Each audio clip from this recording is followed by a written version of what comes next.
اس کے لیے قاری محمد مدثر متعلق شعبہ تجوید تیار ہے، اور اس کے بعد نعت نبی پیش کرنے کے لیے عزیز محمد حماد صلی اللہ علیہ وسلم تیار ہے۔ باقاعدہ پروگرام کے آغاز سے پہلے طالب علم مختلف مسابقوں میں، تقریر اور خطابت کے مسابقوں میں پوزیشن حاصل کر چکے ہیں۔ میں انہیں دعوت دیتا ہوں کہ اپنی چند منٹ کے اندر تقریر مکمل کریں۔ محمد بلال ادریس حاجی کو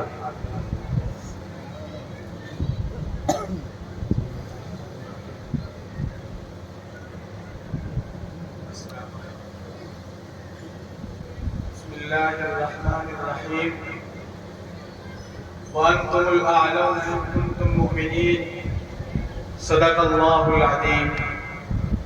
قال النبی صلی اللہ علیہ وسلم یوشک ان یأتی علی الناس زمان لا يبقى من الاسلام الا اسمه ولا يبقى من القرآن الا رسمه مساجدهم عامرة وهي خراب من الهدى او كما قال علیہ الصلاة والسلام۔ شکل و صورت سے بن گیا تو یونانی، شکل و صورت سے بن گیا تو یونانی، آج فقط نام کا ہے تو مسلمانی۔ غیر جو کہتے ہیں برا تجھ کو، غیر جو کہتے ہیں برا تجھ کو، سبب یہ ہے کہ کرتا ہے تو منمانی۔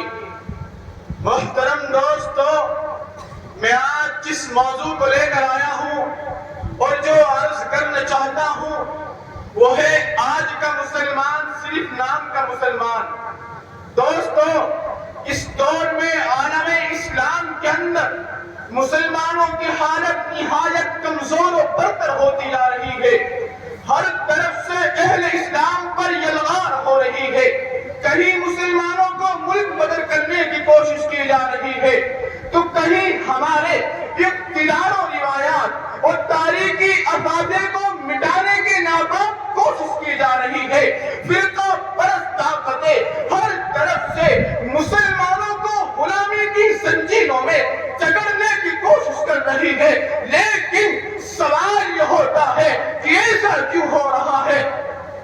تو اس کا صرف یہی ہے کہ آج ہم تعلیم سے دور ہے، قرآن سے دور ہے، اللہ سے دور ہے، نماز سے دور ہے، رسول اللہ سے دور ہے۔ آج ہم مانتے ہیں اللہ کو لیکن اللہ کی نہیں مانتے، آج ہم مانتے ہیں قرآن کو لیکن قرآن کی نہیں مانتے، آج ہم مانتے ہیں نماز کو لیکن نماز نہیں پڑھتے۔ میں آج اپنے نوجوانوں سے مخاطب ہوں، ان سے میری یہی درخواست ہے، نوجوانوں اپنی جوانی کو کام میں لاؤ، خدا کے واسطے ذرا ہوش میں آؤ، ذرا سوچو، رب نے تو کہا ہے وَأَنْتُمْ الْأَعْلَوْنَ إِن كُنتُم مُؤْمِنِينَ، تم ہی سربلند رہو گے اگر تم مومن ہو۔ دوسرا خطاب رب تمہیں بہترین امت ہونے کا دے رہا ہے، اپنے کلام کے اندر تم کو بیان کر رہا ہے كُنتُمْ خَيْرَ أُمَّةٍ أُخْرِجَتْ لِلنَّاسِ تَأْمُرُونَ بِالْمَعْرُوفِ وَتَنْهَوْنَ عَنِ الْمُنكَرِ، تم بہترین امت ہو، لوگوں کو بھلائی کا حکم دیتی ہو اور برائی سے روکتی ہو۔ ذرا سوچو مسلمانوں، یہ وہ لقب ہے جو کسی نبی کی امت کو نہیں ملا۔ حضرت موسیٰ تشریف لائے، اللہ نے توریت نازل کی لیکن ان کی امت کو یہ لقب نہیں ملا۔ حضرت عیسیٰ تشریف لائے، اللہ نے انجیل نازل کی لیکن ان کی امت کو یہ لقب نہیں ملا۔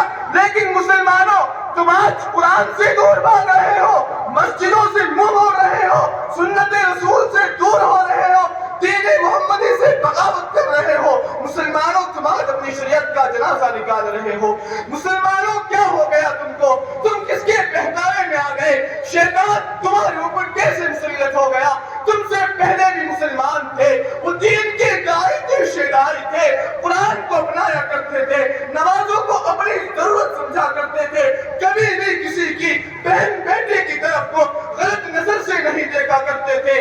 ارے مسلمان تو وہ تھے جو 7 سمندر پار سے صرف اس لیے آئے تھے کہ انہوں نے ایک عورت چیز سے بچائی تھی۔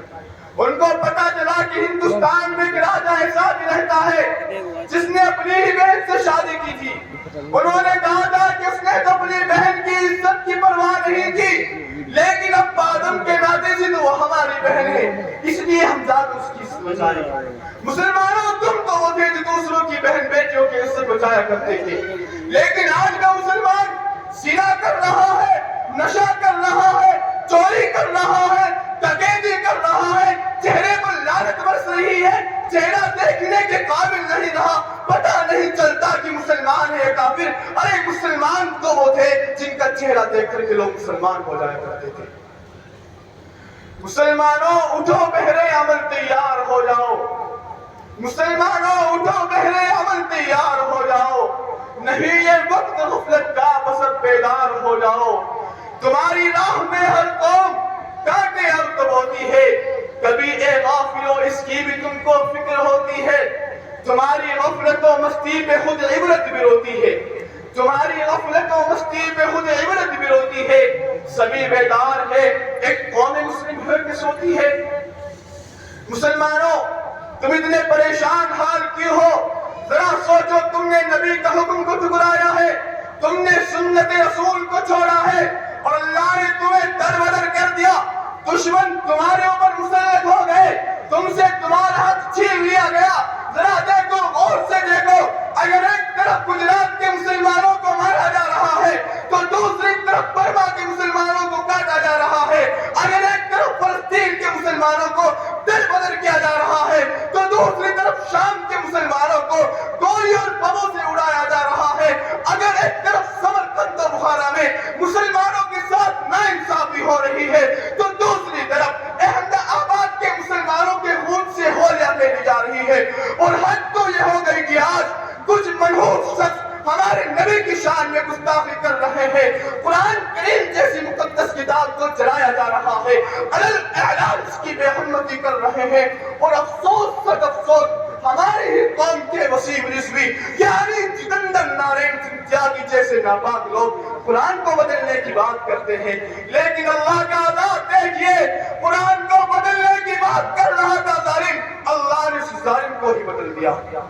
میں چند باتوں پر کرنا چاہتا ہوں۔